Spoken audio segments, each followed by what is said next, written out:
Hello అండి, welcome to Tirupati recipes. అందరూ ఎలా ఉన్నారండి? నేనైతే బాగున్నాను. మీరు ఎలా ఉన్నారు? కమెంట్ సెక్షన్లో కమెంట్ చేయండి. ఇవాళ నేను చూపించబోయే రెసిపీ బొరుగులు ఉగ్గాని అండి. ఈ చలికాలంలో వేడిగా తింటే చాలా చాలా బాగుంటుందండి.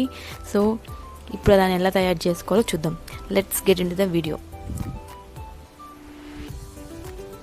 ఫస్ట్ ఆఫ్ ఆల్ ఒక ప్యాన్ పెట్టాలండి. ప్యాన్ హీట్ అయ్యాక కొంచెం ఆయిల్ పోయాలి. ఒక 2 టేబుల్ స్పూన్స్ ఆయిల్ అండి.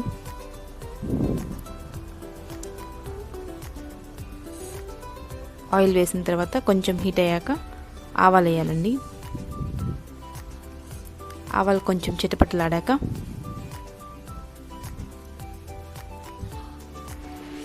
కొంచెం మినప్పప్పు వేయాలండి, ఉద్దిపప్పు వేయాలి.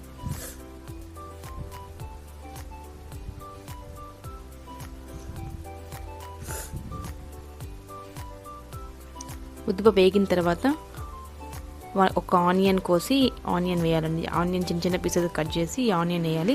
అండ్ చిల్లీస్ వేయాలండి, మిరపకాయలు వేయాలి. 2 మిరపకాయలు వేయాలండి. అండ్ ఒక టమాటా కట్ చేసి వేయాలి. ఇవన్నీ బాగా వేగిన తర్వాత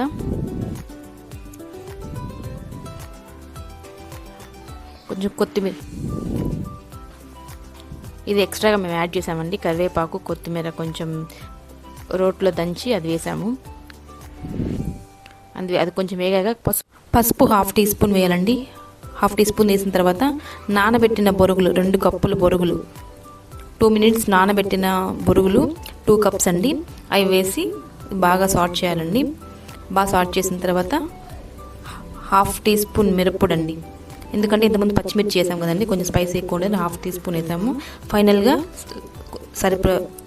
సరిపడ సాల్ట్ అండి, చిటికెడు సాల్ట్ అండ్ కొంచెం కొత్తిమీర వేసి బాగా కలుపుకునేసిన తర్వాత దించేసుకోవడమే అండి. అంతేనండి, వేడిగా టేస్టీ బొరుగులు ఉగ్గాని రెడీ అయిపోయిందండి. మీరు కనుక ఫస్ట్ టైం నా ఛానల్ని చూసినట్లయితే డెఫినెట్గా లైక్ చేసి, షేర్ చేసి అండ్ సబ్స్క్రైబ్ చేసుకోండి. See you in next tasty and delicious videos. Thank you so much for watching.